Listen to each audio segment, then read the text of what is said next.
মাগো এতদিনে মনে হচ্ছে যেন টলেছে আসন তাহার।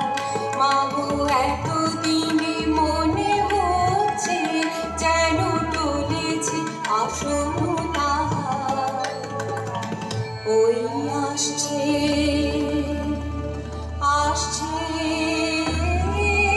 আসছে যা বহু দূরে, যা লক্ষ যোজন দূরে, যা চন্দ্র সূর্য পেরিয়ে ওই আসছে আসছে।